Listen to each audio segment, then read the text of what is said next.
Good morning. So today we're going to start our new chapter 8, Company Accounts, Accounting for Share Capital. Share capital का मतलब है कि जब भी कोई कंपनी अपनी टोटल कैपिटल को स्मॉल पार्ट्स में डिवाइड करती है तो वो स्मॉल पार्ट्स कहलाते हैं शेयर, और जब उन्हें कंबाइन करके उन शेयर्स को इकट्ठा करके उन पार्ट्स को इकट्ठा करेंगे तो वो टोटल पार्ट्स कहलाएंगे शेयर कैपिटल। क्लियर? तो जब हम कहते हैं कि हमने पार्टनरशिप पढ़ा जिसमें हमने पार्टनर्स के प्रॉफिट शेयरिंग रेशियो निकाला, मींस उनका शेयर निकाला कि उनका कितना शेयर उसमें बनता है। इन द सेम वे आप यहां पर भी शेयर कैलकुलेट करते हो, लेकिन यहां पर कंपनी ने शेयर को एक पर्टिकुलर प्रपोर्शन में ऑलरेडी डिवाइड किया हुआ है कि अगर मान लो कंपनी कह रही है कि हमारी टोटल शेयर कैपिटल 1 लाख रुपए है और हमने एक शेयर का वैल्यू 10 रुपए रखा है, that means they have divided their total capital into 10,000 smaller parts and those smaller parts will be considered as shares। तो कंपनी ने 10 रुपए का एक शेयर हिस्सा बनाया तो टोटल मिलाकर ऐसे 10,000 हिस्से बने। उन 10,000 हिस्सों को अपने डायरेक्टर्स में, अपने शेयर होल्डर्स में उसने डिस्ट्रीब्यूट किया, तो वो हिस्से कहला रहे हैं शेयर कैपिटल। ठीक, यहां तक तो मैंने जो भी आपको 1 लाख वाला एग्जाम्पल दिया है वो 1 लाख वाला एग्जाम्पल हमारे लिए प्राइवेट कंपनी के ऊपर अप्लाई होता है। लेकिन जब हम पब्लिक कंपनी की बात करेंगे तो पब्लिक कंपनी को शेयर्स इशू करने से पहले minimum paid up share capital कितनी रखनी पड़ती है? 5 लाख रुपीस। अगर पब्लिक कंपनी है तो 5 लाख रुपए की शेयर कैपिटल, और अगर प्राइवेट कंपनी है तो 1 लाख रुपए की शेयर कैपिटल। क्लियर? तो अब यहां पर पब्लिक कंपनी के लिए अकाउंटिंग हम करेंगे, क्योंकि प्राइवेट कंपनी में तो क्या होता है कि इंडिविजुअली पैसा आ जाता है। अकाउंटिंग उसमें भी होती है, ऐसा नहीं है कि अकाउंटिंग नहीं होती, अकाउंटिंग उसमें भी होगी, बट उसमें इंडिविजुअली एक साथ पैसा आ जाता है और हमें पता रहता है कि हमें प्राइवेट कंपनी में किस किस को शेयर देने, बिकॉज नॉर्मल पब्लिक के लिए प्राइवेट कंपनी के मिलने वाले शेयर्स अवेलेबल नहीं होते। जिसको मैं चाहूंगा, मतलब मेरे फ्रेंड्स और फैमिली में से ही मैं उन शेयर्स को इशू कर पाऊंगा और ट्रांसफर कर पाऊंगा।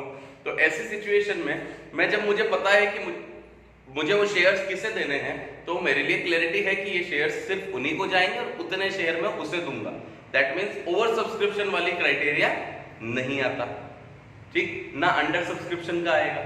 प्राइवेट कंपनी में मालिक क्या है, लिमिटेड होते हैं, उनको सबको पता है कि हमें किस किस को घर में पापा को देने, मम्मी को देने, किसको शेयर देने, और टोटल मिलाकर इतनी शेयर कैपिटल मुझे रखनी।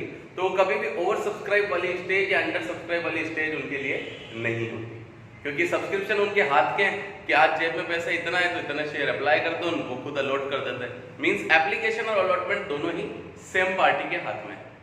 तो इसलिए प्राइवेट कंपनी पर इतनी इश्यूज नहीं आते जितने हमें पब्लिक कंपनी में देखने को मिलते हैं। क्यों?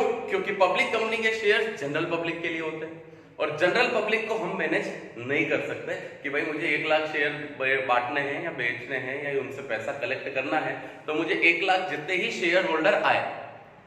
आप अप्लाई कर रहे हो, आपको नहीं पता आप 1 लाख वाले नंबर पे हो कि 90,000 वाले पे हो कि किस पे हो, तो हर आदमी अपनी अपनी एप्लीकेशन लगाता है। तो इसलिए वहां पर ओवर सब्सक्रिप्शन और अंडर सब्सक्रिप्शन का क्राइटेरिया अप्लाई होता है। क्लियर? अब सवाल उठता है अंडर सब्सक्रिप्शन और ओवर सब्सक्रिप्शन क्या होता है? अंडर सब्सक्रिप्शन और ओवर सब्सक्रिप्शन का मतलब है कि जब भी कंपनी जितना शेयर्स इशू करना चाहती है, अगर उससे रिटर्न में आने वाली एप्लीकेशन अगर उससे कम रिसीव होती है तो हम उसे अंडर सब्सक्रिप्शन की स्टेज कहते हैं। जब मैं चाहता हूं कि मेरी कंपनी के 10 लाख शेयर मुझे इशू करने हैं और 10 रुपए का एक शेयर है, दैट मीन्स 1 करोड़ की कैपिटल हो गई, तो मैं 1 करोड़ की कैपिटल मार्केट में इशू करना चाहता हूं मेरी कंपनी के लिए, जिसके टोटल 10 लाख शेयर है। 10 लाख शेयर मैंने लोगों के सामने प्रेजेंट किए कि मेरी कंपनी 1 करोड़ इकट्ठा करना चाहती है bye issuing the equity shares of ₹10 each. Total shares is 10 lakh shares of ₹10 each. अब लोगों ने मेरी कंपनी की प्रोग्रेस, मेरी कंपनी की वर्किंग, मेरी कंपनी के फ्यूचर एस्पेक्ट, मेरी कंपनी की ग्रोथ, इन सबको देखकर अपनी एप्लीकेशन लगाना स्टार्ट कर दिया। जब एप्लीकेशन आई तो पता लगा 10 लाख नहीं 12 लाख शेयर के लिए एप्लीकेशन आ गई। तो ये स्टेज कहलाती है ओवर सब्सक्रिप्शन, कि हम जितना इश्यू करना चाहते हैं लोग उससे ज्यादा सब्सक्राइब करना चाहते हैं, तो वो ओवर सब्सक्रिप्शन है। लेकिन हमने एक चीज पढ़ी थी 11th क्लास के अंदर भी कि 5 तरह की कैपिटल होती है: authorised, issued, subscribe, called up, paid up, ये 5 कैपिटल होती है। इनमें से कभी भी ये चीज नहीं पड़ी कि ऑथोराइज से बढ़कर इश्यूड हो सकती है, इश्यूड से बढ़कर सब्सक्राइब्ड हो सकती है, सब्सक्राइब्ड से बढ़कर कॉल्ड अप हो सकती है और कॉल्ड अप से बढ़कर पेड अप हो सकती है। ऐसा हमने कभी नहीं पढ़ा, है ना। या तो बराबर हो सकते हैं, अनडाउटेडली बराबर हो सकते हैं, कोई इश्यू नहीं, लेकिन एक दूसरे से बड़े नहीं हो सकते। अगर बड़ा होगा तो सबसे बड़ा कौन है? Authorised, after that issued, after that subscribe, after that called up and then paid up. तो यही सीक्वेंस हमें फॉलो करवाना है ऐसी सिचुएशन के अंदर। अब सवाल उठता है कि जब मैंने 10 लाख शेयर इश्यू करने की बात करी, मुझे एप्लीकेशन आती है 12 लाख शेयर की, that means we are under over subscription stage. तो इसमें दिमाग में ऐसा है कि सर फिर इश्यू कहाँ है? 12 लाख शेयर के लिए एप्लीकेशन आ गई तो 12 लाख इश्यू कर दो ना उनको, भाई सब जनों ने अप्लाई किया इतनी इच्छा से, तो आप सबको दे दो। लेकिन हम नहीं दे सकते, बिकॉज इश्यूड कैपिटल से ज्यादा सब्सक्राइब्ड कैपिटल नहीं हो सकती। मैं इन दोनों को बराबर कर सकता हूं, लेकिन इश्यूड से ऊपर सब्सक्राइब नहीं कर सकता। इसीलिए मैं उन 12 लाख शेयर होल्डर्स को भी 10 लाख शेयर ही इश्यू कर पाऊंगा। तो ओवर सब्सक्रिप्शन के क्राइटेरिया को मीट आउट करने के लिए हमें क्या करना पड़ेगा? कोई ना कोई 2 लाख शेयर होल्डर को मना करना पड़ेगा। अब मना करने के हमारे पास 3 ऑप्शन अवेलेबल है कि हम ओवर सब्सक्रिप्शन की स्टेज को कैसे मीट आउट करेंगे। तो हमारे पास उसके 3 ऑप्शन अवेलेबल है। पहला सिंपल ऑप्शन, रिजेक्ट कर दो। भैया 2 लाख की शेयर ज्यादा आए हैं, निकालो उसमें से कि कोई भी 2 लाख की शेयर एप्लीकेशन, उनको साइड में रखो, उनके नाम पर लेटर लिखो कि लेटर ऑफ रिग्रेट, कि हम आपको शेयर्स आपने अप्लाई किए, हम बहुत खुश हुए आपने हमारी कंपनी में शेयर्स अप्लाई किए, लेकिन ओवर सब्सक्रिप्शन होने की वजह से हम आपको शेयर इश्यू नहीं कर पा रहे हैं। क्लियर?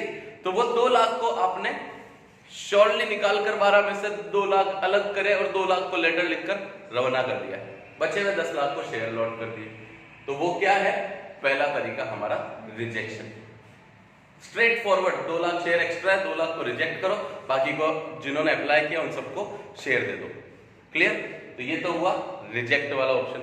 2 लाख को किसी को रिजेक्ट करना, वो भी अगर मतलब देखते किसी तरह बस ऐसे ही निकाल लेना है। ऐसे देखेंगे तो बेटा फिर वो तो वहां पर ट्रांसपेरेंसी कैसे रहेगी? भाई नाम पढ़ने लग जाऊं मैं और फिर कहूं यार ये तो अपना घर का आदमी है, इसने अप्लाई किया, इसके रिजेक्ट नहीं करते हैं, ये अपना दोस्त है, इसने अप्लाई किया, इसको रिजेक्ट नहीं करते हैं, ये फलाना वो था उसने कहा था यार मैंने भी अप्लाई किया, इसको रिजेक्ट नहीं करते हैं। फिर ट्रांसपेरेंसी कैसे रहेगी? ऐसे तो आप कर ही नहीं पाओगे। तो आपको ये कहो कि पड़ी हुई एप्लीकेशन में से कोई भी 2 लाख रैंडमली निकालकर आपको रिजेक्ट करनी पड़ती है। सेम वही चीज मैं आपको अभी यहां बताऊंगा। तो यहां पर हम अप्लाई करते हैं दूसरा ऑप्शन, वो है प्रोराटा। प्रोराटा ऑप्शन ये कहता है कि जो लोगों ने हमारे ऊपर फेथ कर इतनी एप्लीकेशन के लिए अप्लाई किया, तो मैं हर लोग को जिन्होंने मुझ पर इतना फेथ किया, मैं उन्हें बिल्कुल खाली हाथ यहां से रिजेक्शन देकर नहीं भेज सकता। तो मेरे पास दूसरा ऑप्शन अवेलेबल है कि भैया आप प्रोराटा ऑप्शन यूटिलाइज कर ले। तो प्रोराटा क्या होता है? प्रोराटा का मतलब यह है कि जिन लोगों ने जैसे अप्लाई किया, आप उन्हें आपके द्वारा डिसाइड किए गए प्रोपोर्शन में उन्हें शेयर्स अलॉट करते हैं। फॉर एग्जाम्पल, शेयर आते हैं 12 लाख शेयर की एप्लीकेशन आती है, शेयर इश्यू करने हैं 10 लाख, 2 लाख शेयर की एप्लीकेशन मुझे ज्यादा मिल रही है।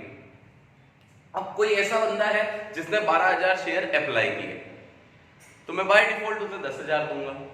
तो मेरा प्रोपोर्शन क्या हो गया?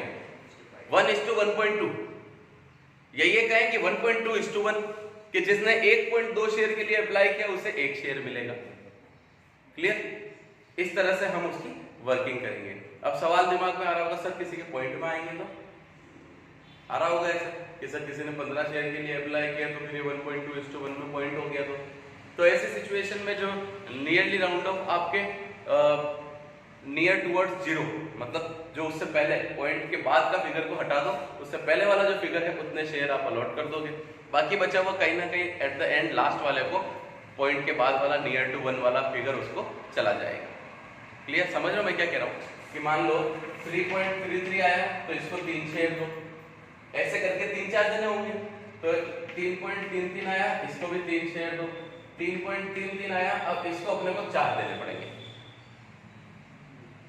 ठीक है, इस तरह से अगर कोई प्रोपोर्शन बनेगा तो वो अपने को डिसाइड करना है कि कैसे अपन उसको फाइनलाइज कर रहे हैं।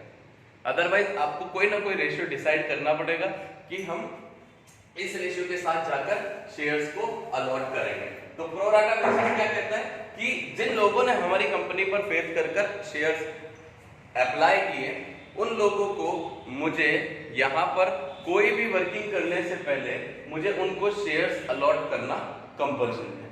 मैं उन्हें बिल्कुल रिजेक्ट नहीं कर सकता, है ना। जो मैंने आपको एक लैंग्वेज यूज की थी अपन ने कि भाई जो हमारे दर पे आया है वो खाली हाथ नहीं जाएगा, तो अगर मैं प्रो राटा यूज करूंगा तो वो एप्लीकेबल हो जाएगा कि those who have applied in our company share holding they would surely get the shares of the company. ठीक है, तो ये क्लियर नहीं है कि कितने मिलेंगे, लेकिन मिलेंगे। अप्लाई किया है, शेयर आएंगे। आप शेयर होल्डर बनोगे अगर company purely pro rata basis को यूज करती है तो। क्लियर। नेक्स्ट थिंग, एक हुआ प्योरली रिजेक्शन, एक हुआ प्योरली प्रो राटा, तीसरा है combination. Combination of rejection and pro rata, दोनों का कॉम्बिनेशन हमारा तीसरा ऑप्शन है कि कुछ लोगों को रिजेक्ट करो और कुछ लोगों को प्रो राटा बेसिस पर अलॉट करो। तो ये मेरे पास तीन ऑप्शंस अवेलेबल हैं जिसमें मैं ओवर सब्सक्रिप्शन की स्टेज को डील करता हूं। ठीक, ये तो हुई बेसिक कंसेप्ट की बात कि भाई हम कैसे डील करते हैं। आगे जाकर एक चीज और है, मैं थ्योरेटिकल पार्ट बता रहा हूं तो एक वो भी क्लियर कर देता हूं कि जब हम आगे की बात करेंगे तो ओवर सब्सक्रिप्शन की स्टेज से भी चलो इन तीनों तरीकों में से जो कंपनी को बेस्ट लगा उस कंपनी को उस मेथड को हमने यूज किया और शेयर्स अलॉट कर दिए, सब चीजें बढ़िया हो रही है। अब क्या होता है कि पहले तो क्या है कि शेयर्स जो है वो हम एक साथ किसी से भी कंपनी में शेयर्स में इन्वेस्ट करने के लिए बोलते थे तो एकदम से उस बंदे का फेथ नहीं होता था, पहला पॉइंट। दूसरा, फेथ तो हो गया, चलो मान लो फेथ हो गया। दूसरा पॉइंट आता है कि एक साथ आप कह रहे हो 100 रुपए इशू जमा कराओ शेयर के और 100 रुपए का शेयर है, 100 रुपए एक ही साथ जमा कराओ, तो ऐसे करके लोगों का सब्सक्रिप्शन कम हो जाता था कि यार मुझे शेयर अप्लाई तो करने हैं, लेकिन अभी मान लो मुझे 1000 शेयर अप्लाई करने हैं, लेकिन सारे के सारे 1 ही लाख रुपए अभी के अभी देने, तो इतने तो अभी है नहीं। तो पहले कंपनी क्या करती थी, इनमें इंस्टॉलमेंट में पैसा मांगती थी। किसमें पैसा मांगते थे? इंस्टॉलमेंट में, कि भाई आपका शेयर कितने का है? 100 रुपए का है। अभी आप ऐसा करो, एप्लीकेशन पर आप 25 रुपए जमा करो। कितने जमा कराना है? 25 रुपए, जो मिनिमम कंपनीज एक्ट के हिसाब से बनता है, आप उतना परसेंटेज एप्लीकेशन का हमारे यहाँ पर जमा करा दो। तो मैंने आपसे अभी 25 मांगे, अभी आपके पास कितने हैं? 25,000। पहले अगर मैं पूरे के पूरे 100 मांगता तो आप 1 लाख के शेयर लेने अगर आपको तो 1 लाख पूरे चाहिए थे। अभी 1 लाख के शेयर के बदले अभी आपको कितने देने? 25,000। अगली किस्त में आपसे 1 आध महीने बाद मांगूंगा, तब तक आप अगले की व्यवस्था कर लो। तो ऐसी वर्किंग करने पर, इस तरह से इंस्टॉलमेंट बेसिस पर शेयर्स अलॉट करने पर कंपनी को क्या होता था? सब्सक्रिप्शन ज्यादा मिलता था। आज बहुत सिंपल सी चीज है, मैं ये कहूं कि मान लो ये एक घर है जो मेरे को बेचना है ना। इस घर की कीमत है मान लो 30 लाख रुपए। ठीक, मैं अगर ये कहूं कि इस मकान को बेचूंगा पूरे के पूरे 30 लाख रुपए आज चाहिए, सेम टाइम पर 30 लाख रुपए दो, तो ये मकान आपका। नहीं दे पाओगे तो नहीं बेचना। वही मैं दूसरी कंडीशन रखता हूं कि ये 30 लाख का मकान है, अभी आप 1 लाख रुपए दे जाओगे, अगले महीने 2 लाख दे देना, उसके अगले महीने 3 लाख दे देना, ऐसे करके मैं आपसे 30 लाख रुपए लूंगा। तो जहां पर 30 लाख के एक साथ खरीदने के लिए कोई नहीं आ रहा था, वही जब मैंने उसे टुकड़ों में इंस्टॉलमेंट में मांगना चालू किया तो हर आदमी को लगता है ठीक है ना यार, छोटी मोटी व्यवस्था तो अपन कर सकते हैं। अभी कितना देना है? 1 लाख रुपए देना है, अभी दे देते हैं। तो आपको ऐसी स्टेज पर खरीदने के लिए, इंस्टॉलमेंट में खरीदने के लिए लोगों का सब्सक्रिप्शन ज्यादा मिल जाता है। इसलिए कंपनी चाहती है कि ओवर सब्सक्राइब हो जाए चलेगा, लेकिन मिनिमम सब्सक्रिप्शन पूरा नहीं हुआ तो इतना खर्चा कौन झेलेगा। तो इसलिए कंपनी क्या करती थी? इंस्टॉलमेंट पर शेयर्स इशू करती थी। अब उन इंस्टॉलमेंट के नाम क्या क्या है? सबसे पहली किस्त हम कहते थे तो वो कहलाती थी एप्लीकेशन, कि भाई आप जो लोग आप इंटरेस्टेड हैं वो एक बार मिनिमम अमाउंट एप्लीकेशन का जमा करा दें, ताकि मुझे पता लग जाए कि इनमें से बातें करने वाले कौन है और एक्चुअल उसको यूज करने वाले कौन है। तो एप्लीकेशन का पैसा ले लिया मैंने, आफ्टर दैट दूसरी किस्त मांगूंगा जब मैं उन्हें शेयर अलॉट करूंगा कि भैया अभी तो आपने अप्लाई किया था, आपकी एप्लीकेशन देख ली हमने, ओके हम आपको शेयर इशू कर सकते हैं, ठीक है। अब शेयर इशू कर रहे हैं तो आप अगली किस्त जमा करा दें। जैसे ही अलॉटमेंट का पैसा आ गया, आपने उन्हें अलॉट कर दिया और पैसा मांग लिया, मींस सबसे पहले अलॉट कर देंगे और फिर हमें पैसा रिसीव हो जाए। यहां पर एप्लीकेशन का पैसा आया, आपने एप्लीकेशन को एनालाइज कर लिया, अलॉटमेंट का पैसा अलॉटमेंट कर दिया। अब आपको क्या करना है, अगली किस्त आप मांगोगे फर्स्ट कॉल के नाम से। अब यहां से आपको पैसा पहले मांगना है, ठीक है, फिर आपको मिलेगा। एप्लीकेशन में तो क्या आपने मांगा नहीं था, आपने खाली प्रेजेंट किया था और लोगों ने जमा कराया। अलॉटमेंट पर आपने कहा कि शेयर अलॉट हो रहे हैं, पैसा जमा कराना है।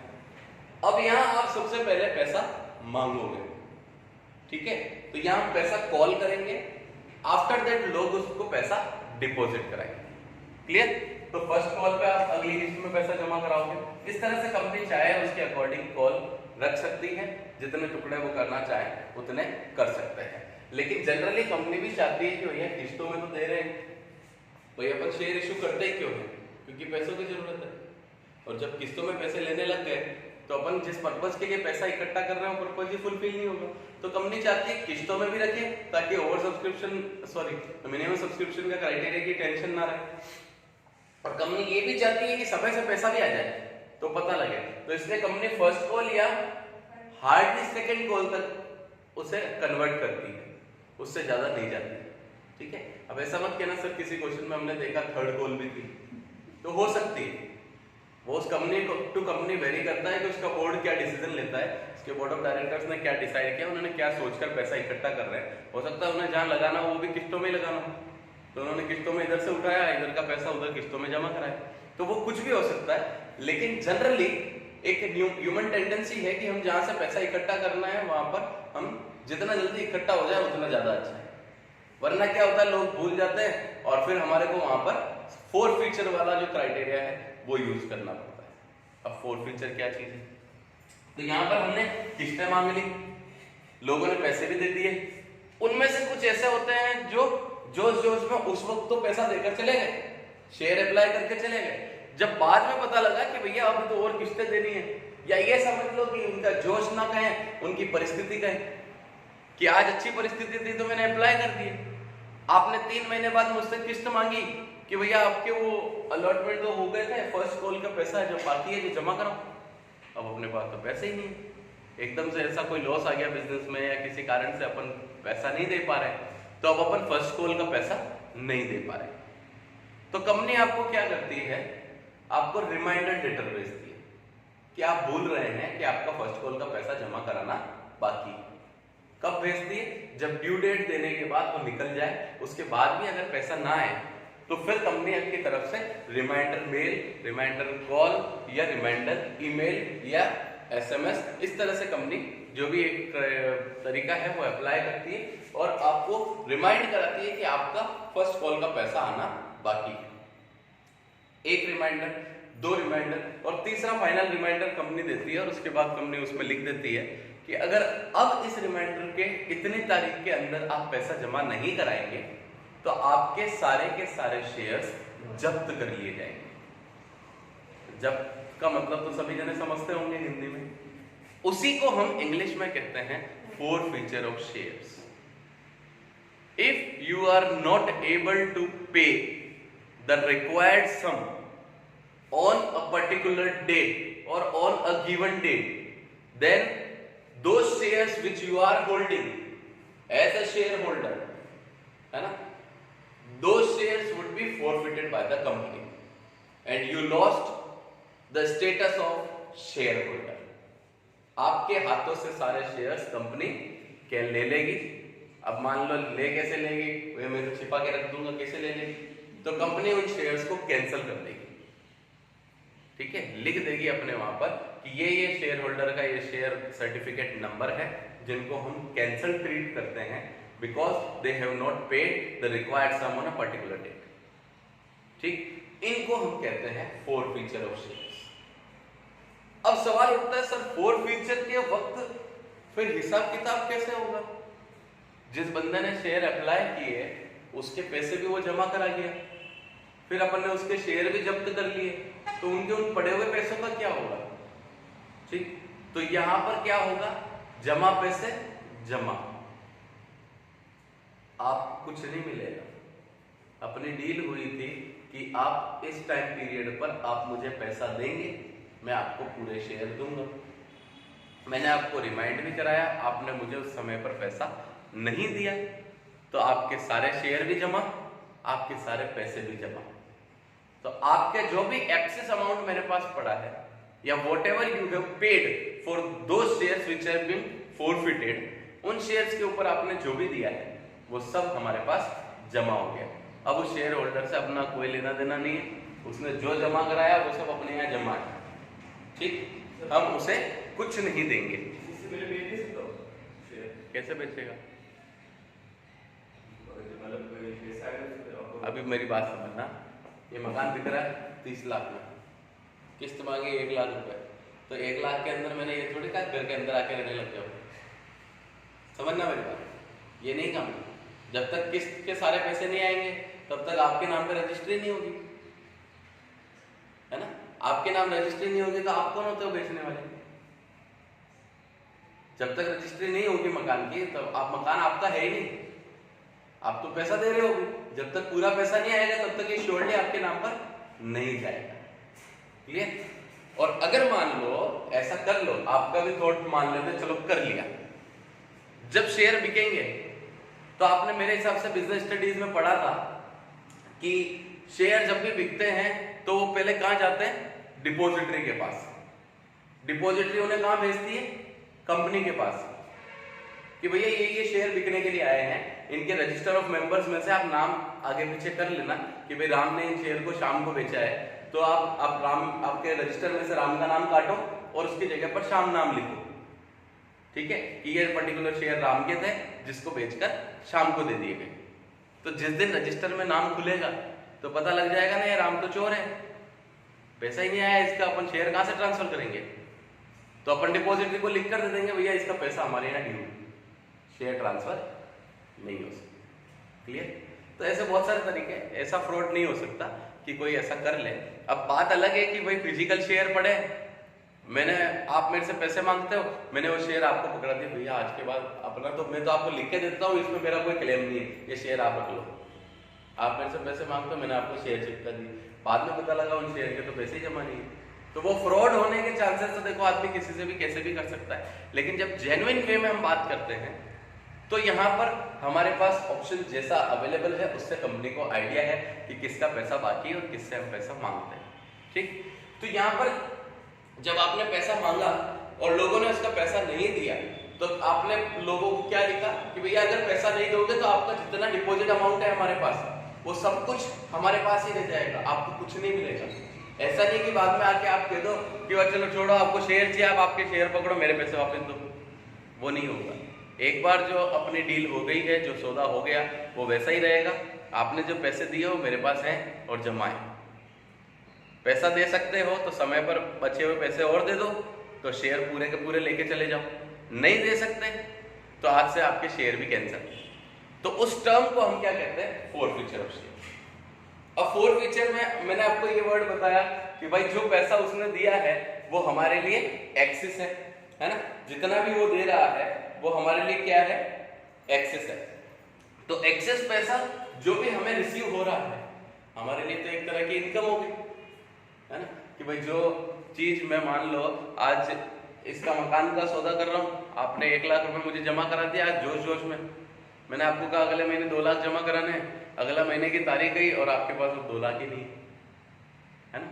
तो अब आप मुझे कह रहे हो कि सर रुपये को तो 5 दिन और दे दो, 5 दिन और ले लें। 5 दिन बाद बोले मेरे पास आज भी पैसे नहीं है। ठीक, तो आपने ऐसा करके मुझसे 2-3 तारीखें ले ली, मैंने तब तक भी आपको तारीख दी। उसके बाद मैंने कहा फाइनल अल्टीमेट है भैया 20 तारीख तक पैसे दे देना वरना डील कैंसिल। अब डील कैंसिल का मतलब क्या है? जो लाख आपने दिए ना वो जमा है, अब वो मेरे पास ही रहेंगे, आपको वापस नहीं मिलेगी। ठीक, सेम यही चीज यहाँ पर होती है कि शेयर्स में आपने जो भी पैसा दे दिया, अगर आपके शेयर फॉरफिट हो जाते हैं तो whatever you have paid to the company वो आपको रिटर्न में नहीं मिलेगा। Is it clear to all? ठीक। अब जब मैंने शेयर्स फॉरफिट की बात आती है तो कंपनी के पास तो उन शेयर्स के बदले एक्स्ट्रा पैसा आया हुआ पड़ा है ना, और अब कंपनी के पास तो ये भी ऑप्शन अवेलेबल है कि फॉरफिटेड शेयर्स को हम किसी और को भी इशू कर सकते हैं। ठीक। अब सवाल उठता है तो सर फिर ऐसे में मान लो 10 रुपए का शेयर था और वो पार्टी मुझे 8 रुपए तो दे चुकी है। कितने रुपए दे चुकी है? 8 रुपए। लास्ट के 2 रुपए देने थे और पता नहीं उसने ऐसा क्या किया कि वो 2 रुपए नहीं दे पाए, तो उसके तो 8 ही मेरे यहाँ पर जमा है। तो मैं इन फॉरफिटेड शेयर्स को जब जनरल पब्लिक में बेचना चाहता हूं तो मिनिमम किस रेट पर बेच पाऊंगा?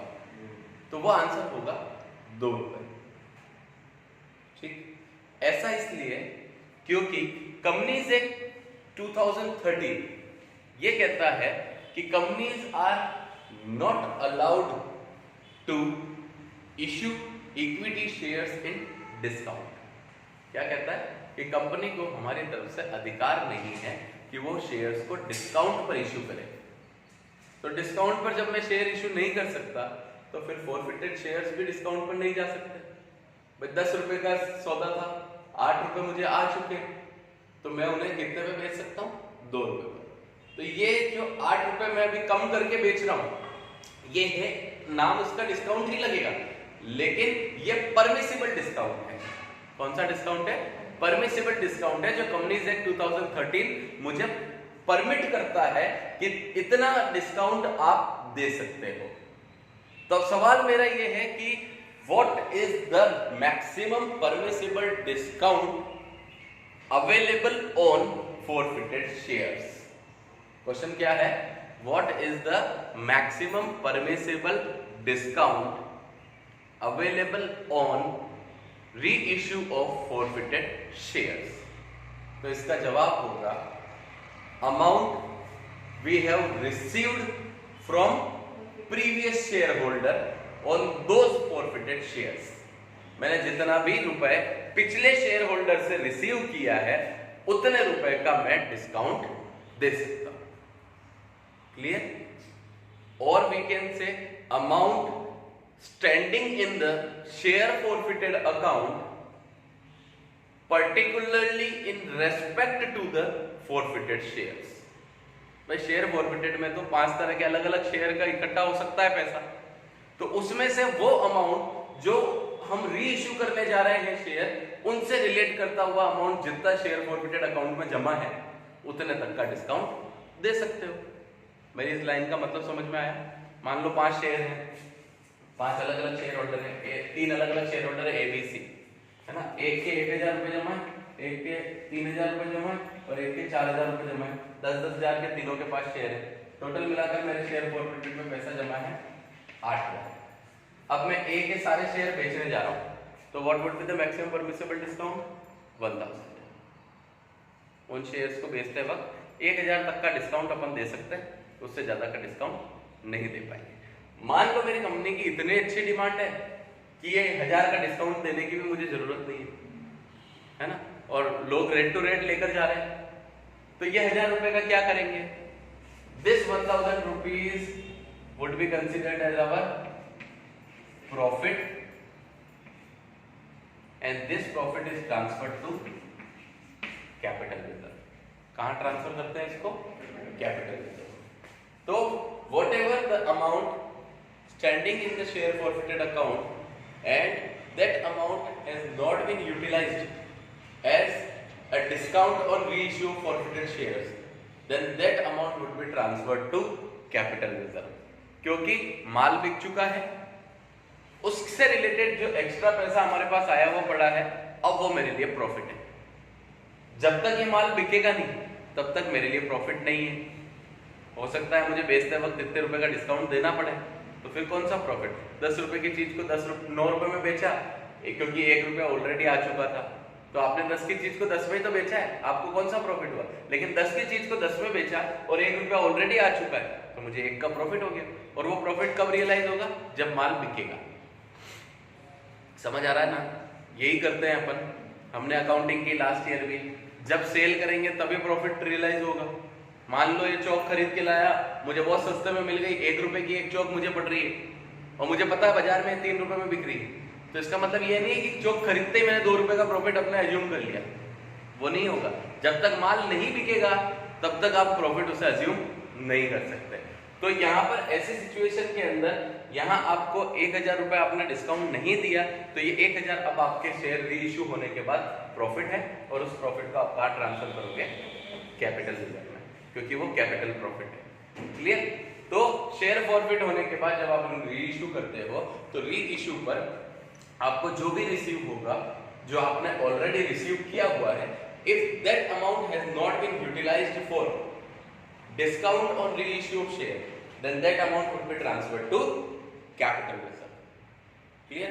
तो ये था हमारा चैप्टर 8 शेयर कैपिटल का थ्योरेटिकल पार्ट। प्रैक्टिकल पार्ट हम next class that is on Monday हम इसका प्रैक्टिकल एस्पेक्ट पढ़ेंगे कि इन अलग अलग कंडीशंस पर हम क्या क्या जनरल एंट्री करते हैं, अमाउंट की कैलकुलेशन क्या होती है, और जब शेयर्स इशू होते हैं तो शेयर्स के लिए इशू करने का हमारे पास कैश और अदर देन कैश दो अलग अलग ऑप्शंस अवेलेबल होते हैं। कि मतलब एक तो होता है मुझे पैसों की जरूरत है तो मैंने कैश में शेयर इशू कर दी, दूसरा मुझे असेट की जरूरत है और पैसे देने के लिए है नहीं तो मैंने उन्हें भी शेयर इशू कर दिए कि भैया पैसों की जगह आप मेरी कंपनी के शेयर रख लो और ये असेट मुझे भेज दो। तो ये कहलाता है issue of shares other than cash, क्योंकि कैश के अलावा मैं कोई और चीज लेकर आ रहा हूं तो वो अदर देन कैश में कंसिडर किया जाएगा। और अगर मुझे कैश चाहिए तो issue of shares in cash जो अभी तक हमने पढ़ा है वो सब इन कैश का पार्ट था। क्लियर? तो इसका प्रैक्टिकल एस्पेक्ट हम मंडे को करेंगे और ट्यूसडे के दिन मैं आपको फॉरफिचर और री इशू जो सबसे इंपॉर्टेंट टॉपिक है जिसका 8 नंबर का क्वेश्चन आपको बोर्ड में मिलेगा, हम उसको डिस्कस करेंगे ट्यूसडे को। मंडे को वाली क्लास में अपन इसको वर्कआउट कर लेंगे कि क्या क्या वर्किंग रहेगी हमारी। तो मंडे की क्लास के अंदर हम कैसे जर्नल एंट्री करनी है, कैसे अमाउंट की कैलकुलेशन होगी, जितना फास्ट अपन कर पाएंगे, issue of shares in cash और अदर देन कैश, सारे फीचर्स अपन उस मंडे की वाली क्लास में कर लेंगे। ट्यूसडे को प्रोराटा और फॉरफिचर ये दोनों चीजें अपन, और अगर मंडे को हुआ तो मंडे को प्रोराटा कर लेंगे और फॉरफिचर जो है वो ट्यूसडे को कर लेंगे। ठीक है? तो ये अगले 2 क्लासेस जो हैं इसमें अपना ये चैप्टर ढंग से रिवाइज होगा। तो आपको अगले जो 2 क्लासेस हैं उसमें पहले से आपको संडे मिल रहा है, आप अच्छे से उसकी स्टडी कर लें क्या क्या था, ताकि आपके सेम टाइम पर डाउट रेज होंगे तो सेम टाइम पर उनका सॉल्यूशन मिलेगा तो वो ज़्यादा बेटर होगा मेरे हिसाब से। तो आप पहले उसकी तैयारी कर लें, आफ्टर दैट अपन उसको जब पढ़ेंगे तब अपन उन क्वेश्चंस को और ट्राई कर लेंगे। ओके?